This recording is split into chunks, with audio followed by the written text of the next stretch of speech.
When I declined to put my husband on my business license, he reported me to zoning authorities for operating illegally. He said, "Let's see you run a business without me." I appeared at the inspection with every permit, but also brought a copy of our prenup and his signed statement admitting sabotage.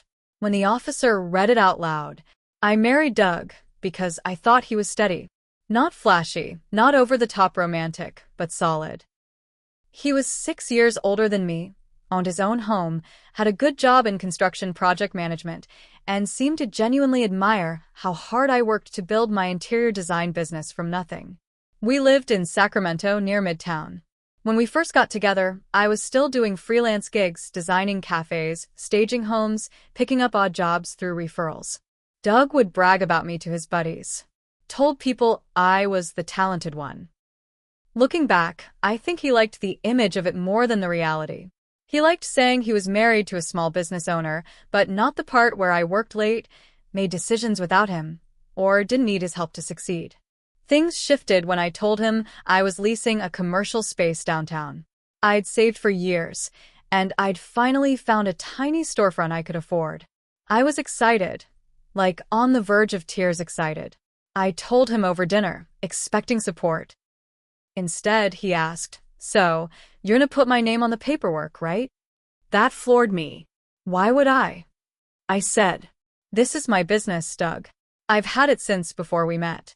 He got quiet, real quiet. Then he said, "Because we're married. That means it's ours now." I reminded him we signed a prenup. It was his idea, actually. He'd been burned in a past relationship. The agreement clearly stated that any business owned before the marriage remained separate property. He had no legal claim. But now, suddenly, he wanted in. "I just think it looks better," he said. "If we're both on it. Shows unity." I told him I'd think about it, but I already knew my answer. There was no chance in hell I was tying my business to someone who hadn't lifted a finger to build it. Not to mention, I'd started to notice other red flags.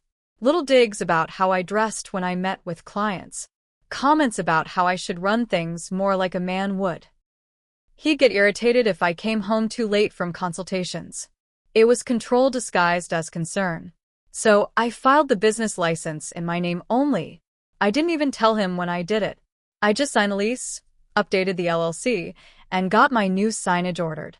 2 weeks later, a man from the city's zoning office walked into my store unannounced. He had a clipboard and an attitude. Told me there'd been a report that I was operating a commercial business in a space zoned for residential/mixed use, and that I might not have the right permits. I was in the middle of reviewing paint samples with a new client. I apologized, stepped into the back, and grabbed my file folders. I had everything. I double and triple checked every requirement before signing the lease. City permit, occupancy certificate, fire inspection, zoning clearance. I handed it all over. He started flipping through them, and that's when I asked, "Can you tell me who filed the complaint?" He paused, then gave a stiff smile and said, "We don't release that information." But I already knew. 2 nights before, I'd emptied the kitchen trash and saw a zoning complaint form in the recycling bin under some junk mail. It was half crumpled but readable. My business name and address were typed in. And in the top corner, faint but clear, was a printout header with Doug's email address. He didn't even try to hide it. I didn't say anything. Not yet. Instead, I printed a copy of our prenup, highlighted the section about business assets. Then I dug through our text history and pulled up a message he sent to a mutual friend, someone I knew would never side with me, that said, "Let's see her run a business without me. She'll come crawling when they shut her down." I printed that too. The zoning officer sat in my chair flipping through papers while I stood across from him silent. When he reached the text message, he read it out loud, slowly. "Let's see her run a business without me." He trailed off, then looked up. "Did he send this to you?" "No. To a friend of ours. But I have the full thread, and his number is in the header." The officer nodded. Then he said, "You've done everything right. I'll mark this cleared. Off the record, I'd talk to a lawyer." "I already have," I told him. Doug came home late that night. No explanation. Didn't even ask how my day was. I left the inspection file open on the kitchen counter with the prenup and the text message on top. Next morning, he was gone before sunrise. I didn't call him, didn't text. I needed space to get cold, to figure out what kind of revenge would make him feel what I felt. Not just embarrassment, powerlessness. I needed him to see what it's like when someone you trusted uses information to try and destroy you. I didn't file for divorce yet. I knew he'd try to spin it, that I was emotional, that I misunderstood his intentions. But I wasn't interested in yelling or crying. I was interested in consequences. Financial, legal, social. The next step? I wasn't just going to protect what was mine. I was going to burn down every lie he told, every reputation he tried to build on my back. And I wasn't going to raise my voice once while I did it. Doug tried to play it cool, like nothing had happened. He came home 2 days later acting like it was just another week. Asked if I wanted Thai takeout. I didn't even answer him, just stared at him until he said, "Okay, guess not," and went into the den. That night, I moved into the guest room. I didn't tell him why. I wanted him to feel the silence. I wanted the confusion to spread under his skin. I started taking more appointments late in the evening. Not because I needed to, but because I wanted him to feel that gap, me choosing to be somewhere else. Somewhere he couldn't control. 3 weeks after the inspection, I got a call from my business insurance provider. They said someone had called pretending to be me and tried to cancel the policy. The rep said the caller didn't have the PIN, so they denied the request and flagged the account. But I knew who it was. No one else even had the number. I played dumb when I got home. Made dinner. Told Doug casually, "Funny thing, my insurance company said someone tried to cancel my policy." He barely blinked. "Weird," he said. "Maybe a scam call?" I just looked at him and smiled. "Yeah, maybe." The next week, the landlord of my commercial space called. Someone had tried to get a copy of my lease. Told the property manager he was my business partner. Said he lost the original and needed it for tax reasons. She said she got a weird feeling and refused. That was Doug's last free pass. I pulled up every document I had. The zoning inspection file, the prenup, the attempted policy cancellation, the lease interference. I made a timeline. I put it all in a binder. And then I made an appointment with a lawyer, not for divorce, for civil action. See, in California, intentional interference with a business can be grounds for damages, especially when it's documented. The lawyer looked at the binder, looked at the printed texts, and said, "Oh, this is clean. This isn't just petty. This is strategic sabotage." We drafted a cease and desist letter first. Sent it certified mail to our own address, just so Doug would get it in his hands. I waited for him to open it. He did it in the kitchen. He read the first paragraph and turned pale. Then he looked at me and said, "What the hell is this?" "It means if you contact any of my vendors, clients, or service providers again, we sue. And I win." He laughed. Tried to brush it off. Said I was overreacting. But he didn't know I'd already made calls. I'd already talked to our mutual friend, the one he texted. She was ready to testify. I had a record of the zoning complaint, plus phone logs from the insurance call. It was a solid case. That week, Doug didn't sleep much. I could hear him pacing at night. Then things got messy. I started getting weird phone calls at work. Hang up. One guy called and asked if we did more than just interior design. Creepy. Harassing. All in the span of a few days. So I pulled the security footage from the front of my store. And there it was. Doug, parked across the street in his work truck. Taking pictures. Watching. I filed a police report.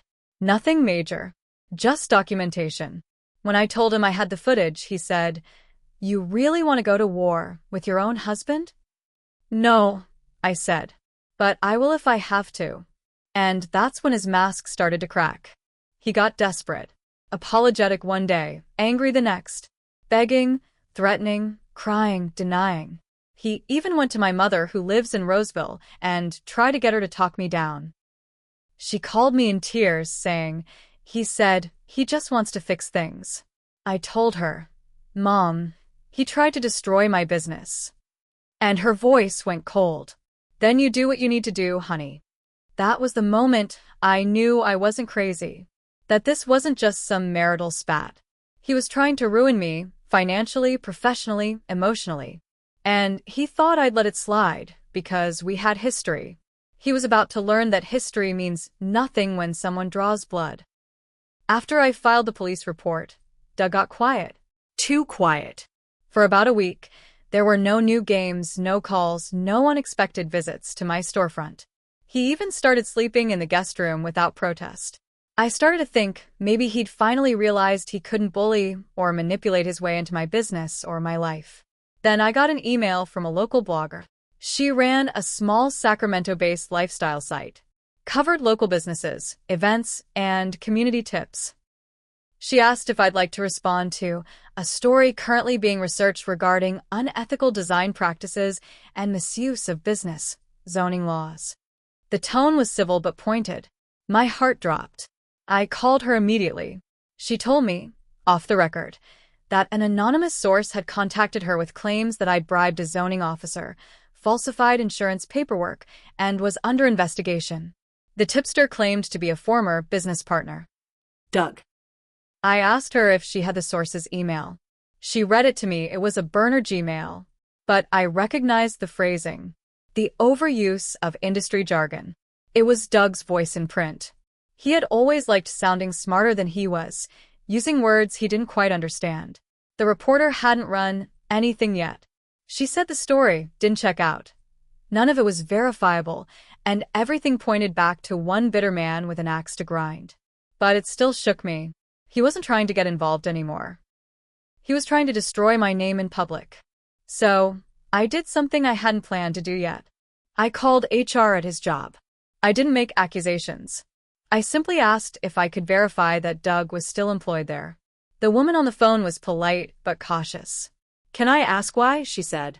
I'm preparing a legal case involving sustained harassment, including impersonation and attempted business sabotage, I said flatly. His name is on multiple documents. There was a long pause. Then she said, I see. Can you send those documents? I can. Just let me know where. That night, Doug came home late. Again, but this time, he was quiet in a different way. Distant. Like he knew the dam had cracked. The next morning, I got a call from his manager. A man named Marcus. He introduced himself and asked if I had 10 minutes. I did. He was calm, professional, and direct. Your husband may have used company resources to gather information on your business, he said carefully, including some of our private property research tools. If that's true, it's a serious policy violation. I confirmed it. Sent over my file. All of it. A week later, Doug was placed on administrative leave. That's when he snapped. He showed up at my business midday. Walked in like a customer. Didn't say a word, just stood near the back wall, staring. I walked up to him. You need to leave. He said, You ruined my life.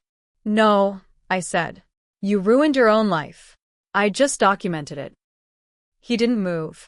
So I pulled out my phone, hit record, and said, loudly enough for the one other client in the store to hear, Doug, I'm recording this for my safety. You need to leave my business. If you don't, I will call the police. He left. Slammed the door hard enough to rattle the blinds. That night, I filed for a restraining order. I knew this man for 7 years. I thought I married a partner. But the moment I told him no, he didn't just withdraw love. He declared war. He used every bit of access, every shred of personal history, to try and rip me apart. All because I told him he wasn't entitled to something he didn't build. He thought he could outsmart me. That I'd panic. That I'd fold under pressure. But I wasn't done yet. The real revenge hadn't even begun. After Doug stormed out of my store, everything moved fast. The restraining order hearing was scheduled 2 weeks later. I came with every document, every screenshot, and my lawyer at my side. Doug showed up alone. He looked thinner, tired. He wore the same suit he always used for weddings and funerals. This time, it was for his reputation. I took the stand.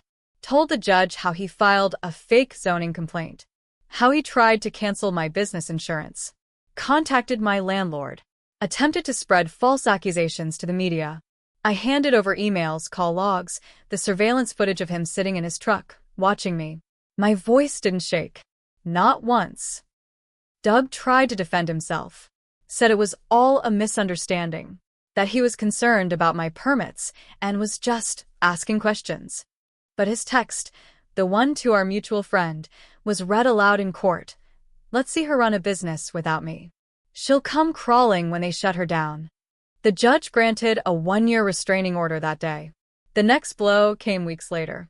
His job officially terminated him. They cited violations of internal data use policies and external harassment allegations involving a client conflict of interest. He tried to claim wrongful termination.